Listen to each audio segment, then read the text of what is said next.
Hi, friends. Okay, I'm back for part two.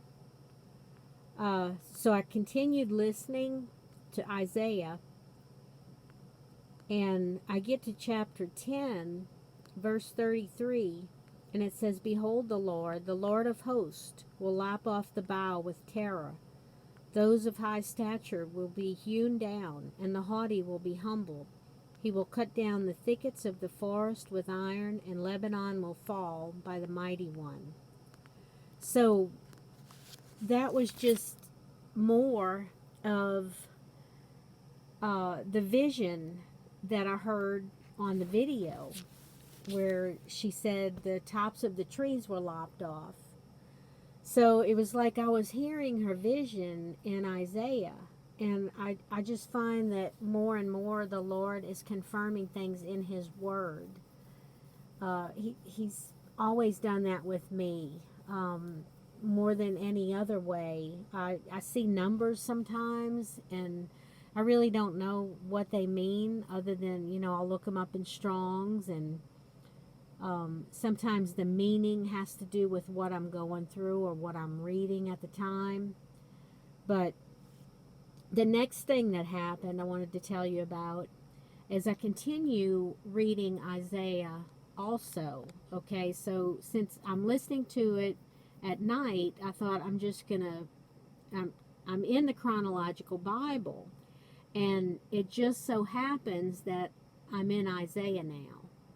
I thought that was a pretty neat coincidence. So I get to chapter 3, and the word stench in verse 24 just stuck out at me.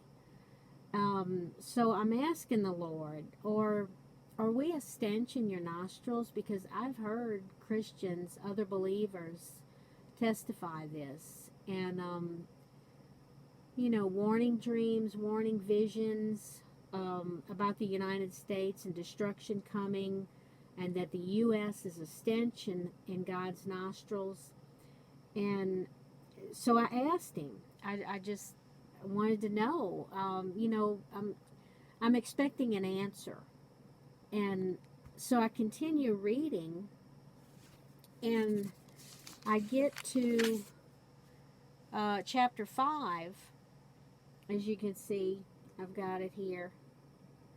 And I'm reading, and in verse 4, it says, "What more could have been done to my vineyard that I have not done in it? Why then, when I expected it to bring forth good grapes, did it bring forth wild grapes?" So I get to wild grapes, and I'm like, wild grapes? What in the world? So I'll look it up in Strong's.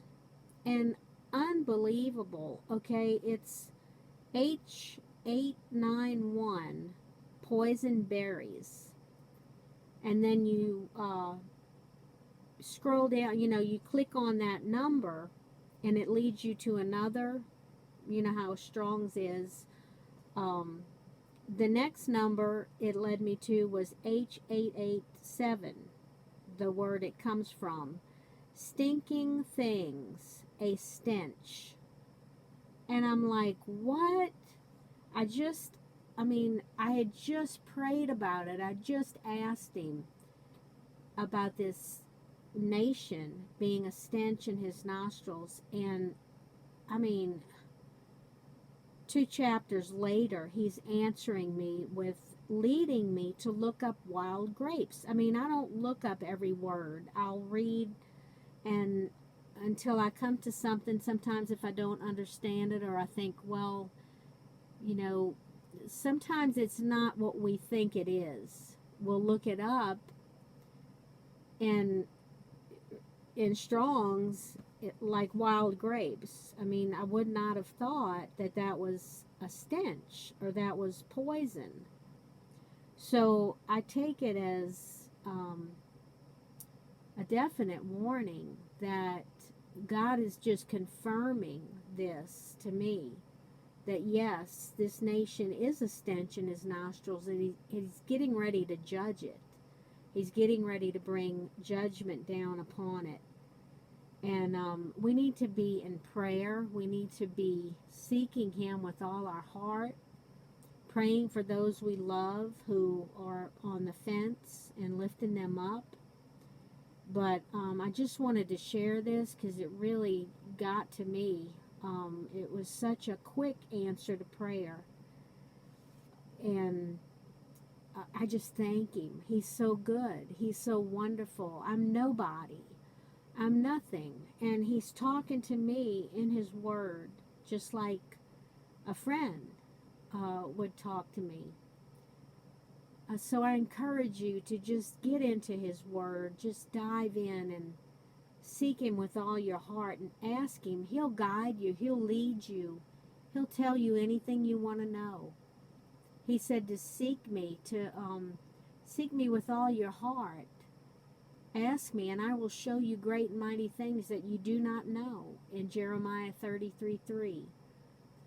So we don't have much time. We really don't. He's coming soon, and I know we've been hearing that for a long time. We've been saying it for a long time.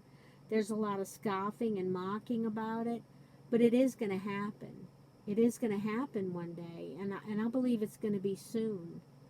So please, if you don't know Jesus, turn to him today. Call on him today.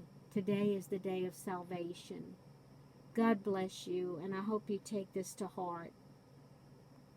In Jesus' name, I love you. God bless you.